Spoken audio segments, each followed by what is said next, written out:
Me emër të Zotit, mëshiruesit, mëshirbërësit, shikues të nderuar, mirëmbrëma dhe mirë se vini në emisionin Në hijen e Ramazanit. Ky muaj i bekuar, përveç të tjerash, jep një mesazh për besimtarin, në veçanti për agjërusin, duke thënë kujdes nga zullumi.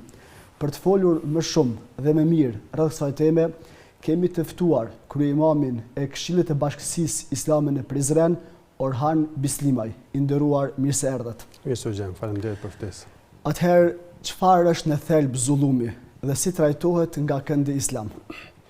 Bismillahirrahmanirrahim.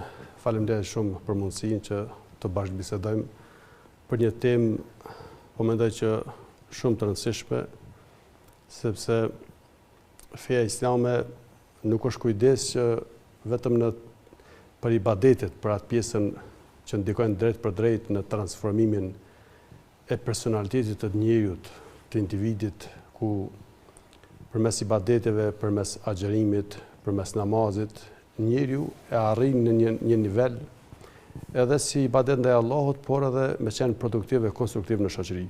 Por në anën tjetër, feja islame ka kushtuar shumë rëndësi të drejtave të njerëzve, dinitetit njerëzor, të drejtave që një individ e ka në shoqëri, integritetin individual personal, që të mos i cenohet në asnjë mënyrë.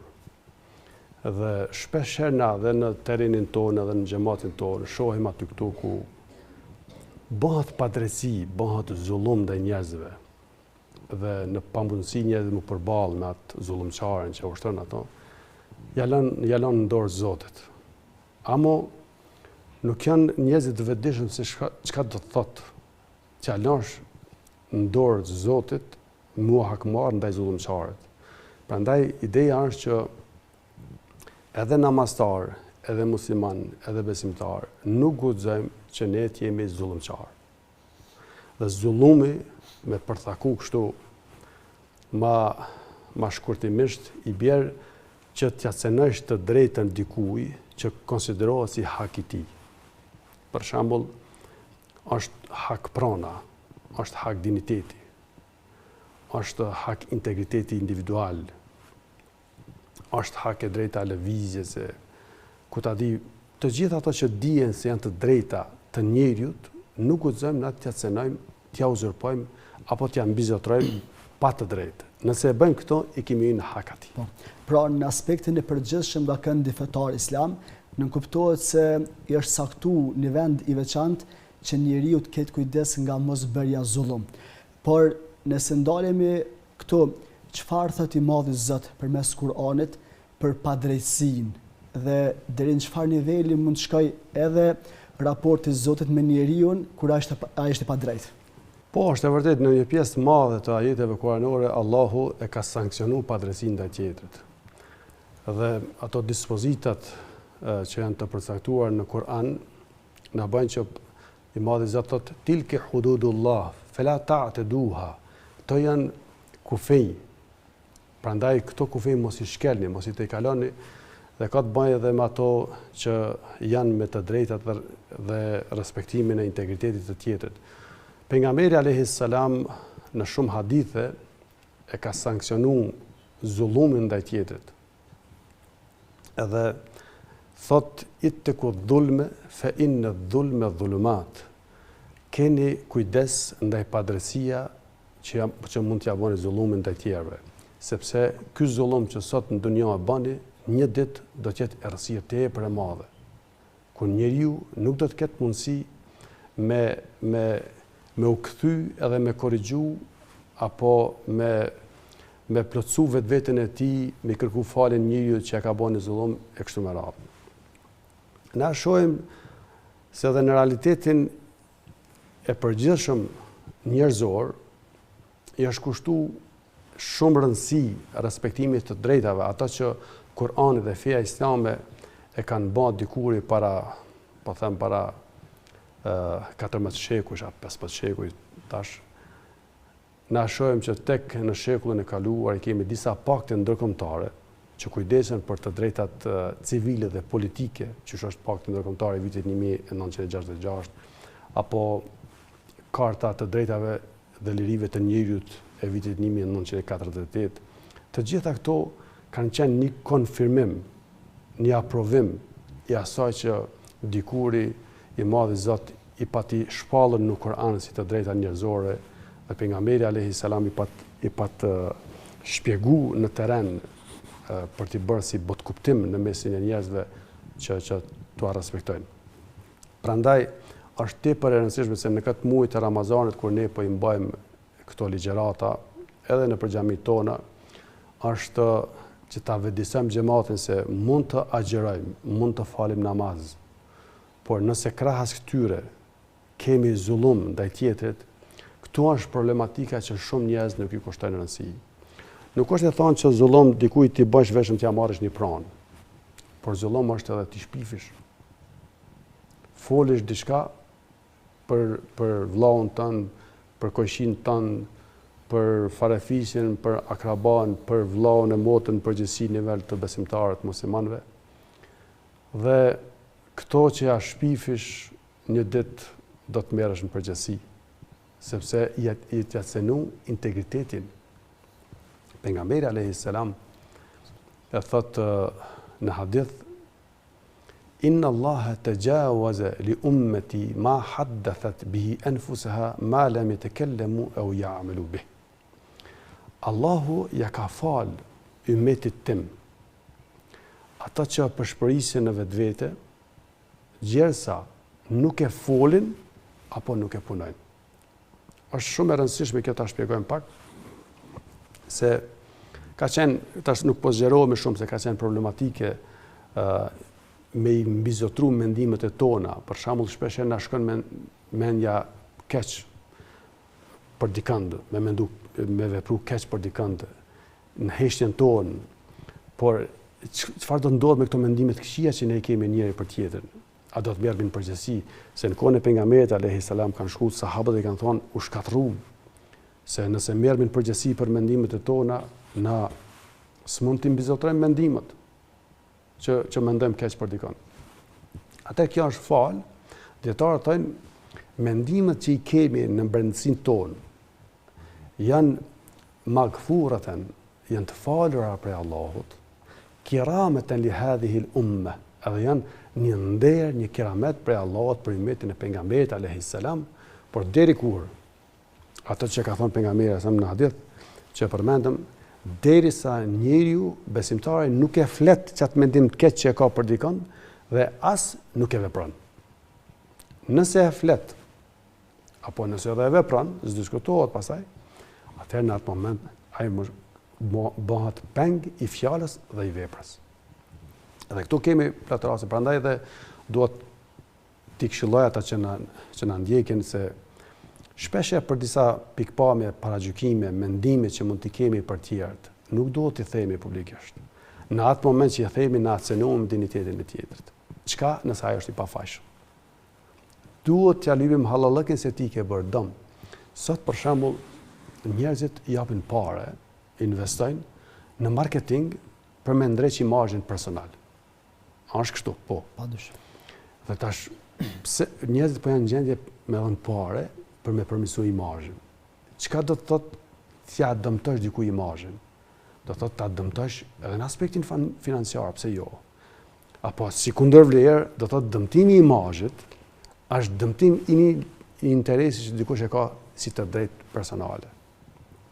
E feja islame shumë i kushton rëndësi. Andaj dhe në hadith pejgamberit alayhi salatu wassalam ku ka ardhur men kanat madhlimatun li akhihi min 'irdihi aw shay'in falyatahallalhu al-yawm qabla an la yakuna dinar wala dirham. Thot pejgamberi alayhi salam, kush i ka një padrejti dikujt, e di që ja ke bën një padrejti, ja ke uzurpuar një pranë, ke fol, ke shpif, ke rrend për ta, ja ke ngjit diçka që se ka. Thot pejgamberi alayhi salam, le ti kërkoje halallëk sot në këtë dunja, para se me ardhë një ditë kur nuk do të ketë as dinar dhe as dirhem me shpagu atë zullum që ja ke bëhe. Amo këtu është interesant se në hadith përmendet o dietarët e shpjegojnë madhlimatun li akhihi min 'irdihi aw shay'in. Kush ja ka dikush që i ka bërë dikuj padrejtësi, prej nderit ose çka do të qoftë tjetër. Pra prej nderit, min irdihi, nuk është padrejtësi veç mja marrë pranën, apo mja vjedhë diçka, por edhe mja cenu nderin, me dëmtu në karakter, në integritet individual. Kjo është ma e rënda që mund të mendohet, andaj le ta dim të gjithë se për çdo padrejtësi që mund t'ja bëjmë dikuj, një ditë kemi me pas. Pra ju nënvizoni se njeriu duhet të jetë mjaft i kujdesshëm në raport në këtë rast me paragjykimet ndaj tjetrit, po në këtë rast edhe çdo mendim që ka ndaj tjetrit ju duhet domos ta shprehë në mënyrë publike apo ta zgjeroj si koncept, për shkak se nëse në këtë rast, siç ju e përmendet, i bën dikujt na padrejtësi, zullum pra, atëherë do të vijë një moment kur me të ka ballafaqim special. Për derisa jemi mund në bekuar të Ramazanit, a mundet që agjerimi ta fshijë këtë gabimin e zullumit që ne i bëjmë tjetrit? Prandaj edhe është mirë ta memorizojmë. Unë personalisht në derse që i mbaj shpesh herë e theksoj anësisht çështjen e zullumit, sepse njeriu do t'ja shesh sherrin në një ditë, pra në ditën e gjykimit, kur nuk do të ketë mundësi me armë më kthy në dunjë edhe me përmirësu vetveten. Na mund kemi namaz, mund kemi Ramazan, agjerim, mund kemi zeqat, mund kemi plot vepra të mira, por nëse krahas këtyre shkojmë tek Zoti me hakin e insanit, me ofendimin ndaj njerit, ndaj tjetrit, me shpifjen ndaj tjetrit, me paragjykimin ndaj tjetrit, me lëndimin ndaj tjetrit, atëherë pejgamberi alayhi salatu wasalam me një rast ja bën pyetje shokëve të tij, e të drune menil muflis, a dini kush është i falimentuari? Sahabët ju përgjigjen, o i dërguari i Zotit, Allahu dhe pejgamberi dinë se kush do të jetë i falimentuari. Pejgamberi alayhi salatu wasalam i thotë se në ditën e gjykimit i falimentuar tek Allahu do të jetë ai i cili shkon me namaz, ka fal namaz gjatë jetës në këtë botë, ka mbajtur Ramazan, ka dhënë zeqat, edhe ka bën edhe punë tjera, por krahas këtyre shkon edhe me hakin e me zullumin që ka bërë të tjerëve. E s'ja ka marrë halallakin këtë dunjë. Atëherë drejtësia e Allahut do të vjen në shprehje. Dhe është me rëndësi ta qensojmë këtë çështje se çdo zullum që bëhet sot, drejtësia e Allahut do të vjen një ditë në vend. Pejgamberi alayhi salam kur i ka pa një dele me brinj që i ka rase tjetrës pa brinj, ka thonë pasha Zotin, një ditë kjo delja dëmtuar do të hakmerret ndaj asaj tjetrës që i ra me brinj. Se o po se bep, ajo pasaj me aportu. Do të hakmerën. E në ditën e gjykimit, mënyra e hakmerjes, e hakmarjes, si do t'jetë, apo asaj që quhet në terminologjinë fetare të fesë, kisas, shpagimi i padrejtësive të kësaj dunjaje që njerëzit ja kanë njërin ndaj tjetrit, do të bëhet pikërisht me shpagimin e ballancimin mes të mirave dhe të këqijave. Do më thonë, nëse unë shkoj me hak të njerëzve të Allahu, atë çfarë do ndodh, do të merren prej të mirave të mia, e do t'i jepen atij tjetrit, përkatësisht do të merren prej të këqijave të atij tjetrit, e unë do t'i vuj. Por nëse unë kam të mira, do të merren prej të mirave të mia, atë sa është vlera e një padrejtësie që unë ja kam bën dikujt, dhe do të jepen atij. Pra, shpagimi do të jetë përmes shkëmbimit të mirave dhe të këqijave, sikurse sot që është ajo allazhvereshin mes njerëzve përmes dinarëve dhe dirhemit apo pra ju pohoni se besimtari në këtë rast edhe pse fal namaz, edhe pse lexon Kur'an, edhe pse bën punë të cilat janë obligative në këtë rast, jep zakatin, po edhe është kontribues në vazhdimsinë të mira, por në anën tjetër nuk është i kujdesshëm raport me konceptin e zullumit, padrejtësisë. Pra i tili në një farë forme është i rrezikshëm që në ditën e kiametit ose të llogarisë, drejtësisë absolute, pra që e mira shpërblimi që ka korrë në këtë botë të shpërndahet të jepet atij që në këtë rast i ka hyrë hak. Pra ju bukur nënvizuat se zullumi përfshin edhe forma të ndryshme, pra të cilat ndikojnë raport me njeriun, e që në kohën tonë se për ajo si që në vizuat është edhe pjesa e imazhit, ku ndonjëherë ndoshta ndonjë koment, ndonjë pjesë kur në bisedë për të folur për tjetrin, për të shtuar diçka që se ka, ose problemi më i madh që shohim sot është kur fillohen të gjykohen edhe njëtet e njerëzve.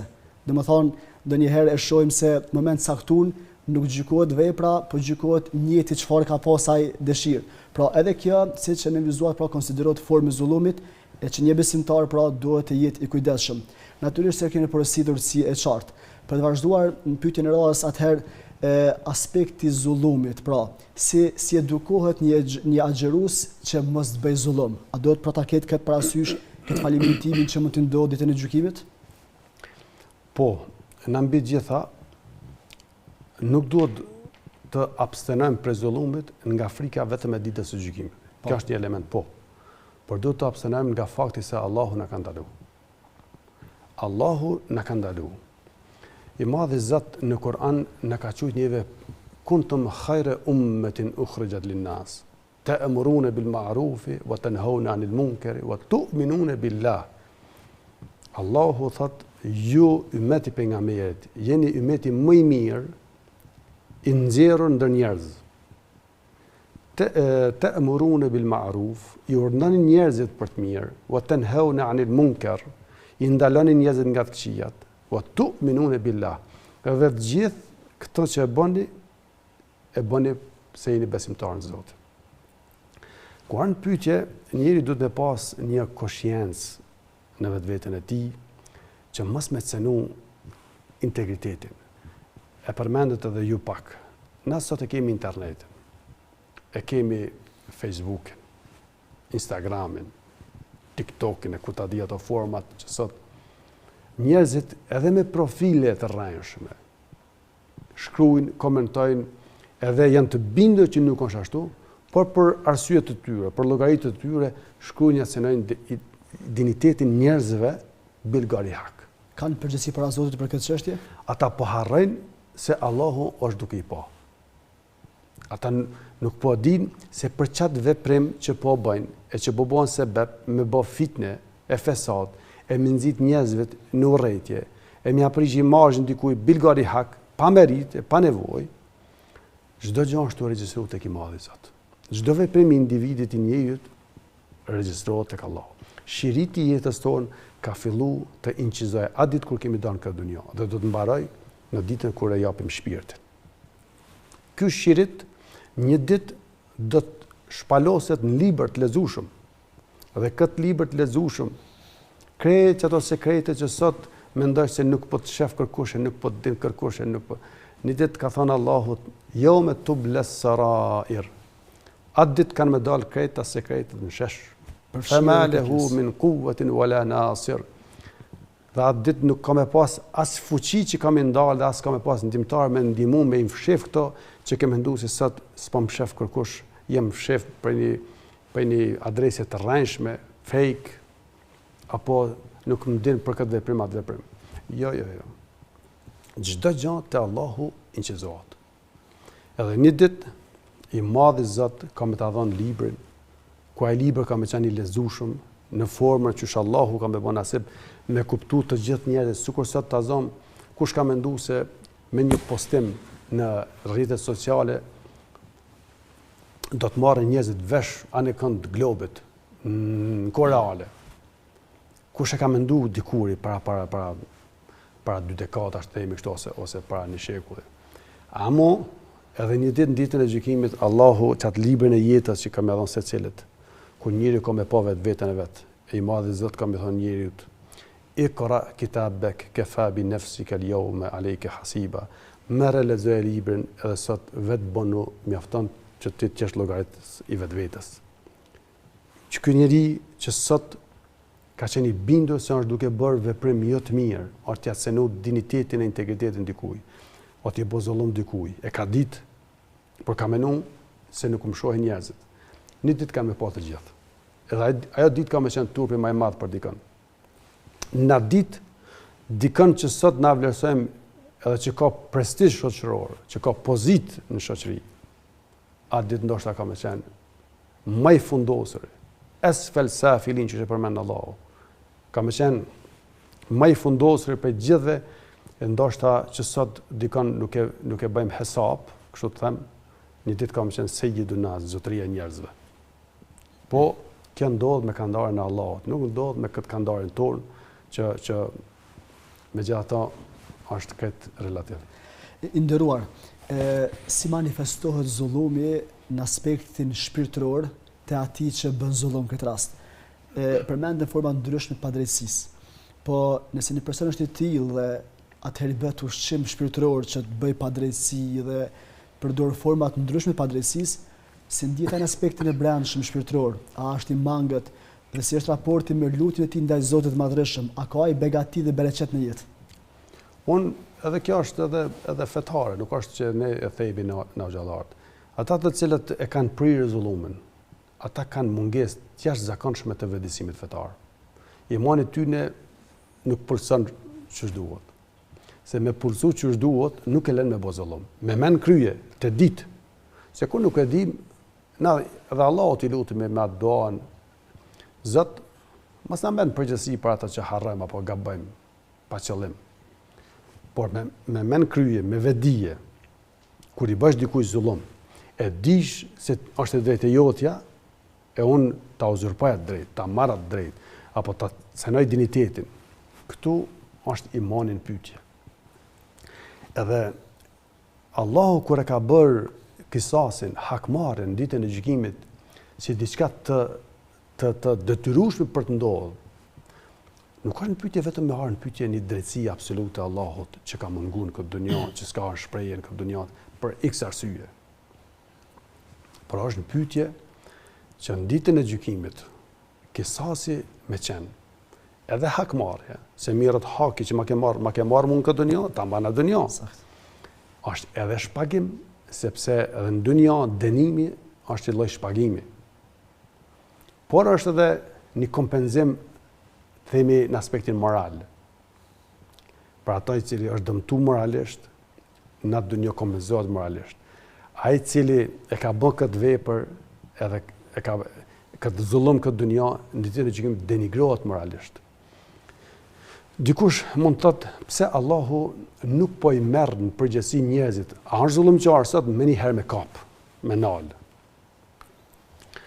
Na si shoqëri, edhe kjo është se kemi ka plot krime që bëhen nëpër dunjë dhe na kemi qenë Kosova pjesë e këtyre krimeve, masakrave që ne janë bën, po le ta dimë që secili që është bërë zullum, që është marrë jeta padrejtisht, që është lëndu padrejtisht, një ditë ka me marrë hak për atë lëndim që është bërë padrejtisht.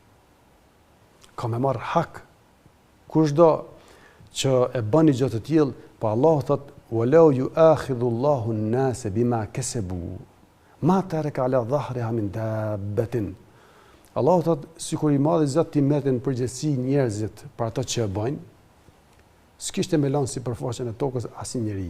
Por Allahu e ka shtyn. Me marrë në përgjegjësi njerëzit e ka shtyn. Fundja kështu Allahu ka kurdis dunjan. E kur të vjen ai momenti, kur të vjen koha, Allahu është basirun bil ibad, është ai që shikon në hollësi çështjen e njerëzve në hollësi. Edhe plus të drejtat, detyrimet, përgjegjësitë, ai ke zbatu, as i ke zbatu, atë kanë në hak, ku i ke në hak. Çdo gjë drejtësia absolute ka me qit në vendin e vet. Po. Pra ju potencuat se një besimtar i lartë, me besim të fortë, me vetdije të lartë, është i ruajtur dhe shumë i kujdesshëm që të mos bëjë zullum. Gjithashtu nënvizuat një pjesë të veçantë asaj se njeriu pra nuk është i thirrur që mos bëj zullum vetëm ndaj atij që është i fesë njëjtë, por ndaj të gjithëve duhet që të jetë i kujdesshëm në raport me zullumin që mund ta bëj. Sa ndikon që të kemi një shoqëri të mirëfillt dhe të fortë përderisa zullumi mbetet në dozë të vogël ose tenton të largohet. Pra një shoqëri pa zullum, do të ishte më e fortë? Allah të koft që e vune si pyetje këta që edhe të fesë tjetër. Se dikush mbas e mund të mendoj, hajse është i fesë tjetër ti bëj zullum. Zullumi është hak i insanit. A është musliman? A nuk është musliman? tek e fundit, Allahu riskin s'pjanal, e ti po do mjanal. Po. I madhi Zot është edhe Rahman, edhe Rahim. Rahman është për këtë krijesat në këtë dunja. Rahim ka me qenë për ata të cilët e kanë besu Allahun, e kanë adhuru Allahun, ka me bo Allahun i privilegj në ditën e gjykimit. Por në këtë botë, njerëzit, edhe pse nuk janë musliman, i kanë të drejtat e tyre. Prandaj edhe nuk guxojmë me i bën ndonjë padrejti, çfarë do qoftë, që na dim se është hak i tij, po çka se ai nuk është musliman. Se ka thënë pejgamberi alayhi salatu wassalam, në fakt është hadith kutsi, Allahu thot, Le'izzati wa gjelali, pasha madhrin time, dhe pasha madhrin time, Allahu thot kështu, le ansuran neke walau ba'de hin, do të ndihmoj ati të cilët i është bo zullum, edhe nëse është në pyetje pas i kohë. Allahu nuk e ndihmon ndoshta aty për aty. Por ati të cilët i është bo zullum, ka me ndihmu i madhi Zot, dietarët thojnë, ka me ndihmu edhe kafirin, ka transmetim të haditheve të pejgamberit alayhis salam, walau kana kafiran, edhe nëse është kafir, Allahu ka me ndihmu, jo hubben lil kafiri, por hubben lil adli, jo për dashurinë ndaj kafirit, por për dashurinë ndaj drejtësisë, Allahu ka me ndihmu. Edhe kafirin, Allahu ka me ndihmu, ati të cilët i është bërë padrejti, për shkak se Allahu e don shumë drejtësinë në mesin e njerëzve. Edhe padrejtia shkakton këtë problemet. Edhe në shtet, edhe në botë. Këtë krimët që i shohim, po edhe në komunikacion. Nëse dikush i shkel rregullat e komunikacionit, që do thotë është e bë padrejti, ai në fakt o të hak tjerë dhe vjen deri te një aksident. Po edhe në shoqërinë tonë, aty ku ka padrejti, ka çrregullime, ka paknatësi, ka lëndime, ka hyrje në hak të tjetrit. Prandaj edhe janë disa norma që na mbështetemi, edhe nëse nuk janë shumë të përsosura, janë më të mira se sa mos me pas fare. E dikuri kur bota nuk ishte fare norma, as kod moralit, mirësjelljes, respektim të drejtave njerëzore, pikërisht në atë kohë erdhi Kur'ani dhe i vendosi këto norma. E tek mas 2-3 mas shekush, tek në vitin 1948, u bën kombet bashk e nxjerrën kartën për liritë dhe drejtat e njeriut, dhe në vitin 1966, pakti ndërkombëtar për të drejtat politike dhe civile të njerëzve, që to janë. Që Islami dikur i ka bërë ligj edhe i ka udhëzuar pjesëtarët që të respektojnë. Nderuar, të falenderoj shumë për kontributin tuaj mbi këtë temë. Zoti i madhruar ju shpërbleft. Eyvallah, faleminderit shumë, respekt për. Faleminderit shumë. Shikues të nderuar, me kaq mbaron ky emision, deri në takimin e radhës, paqja e Allahut qoftë mbi ju.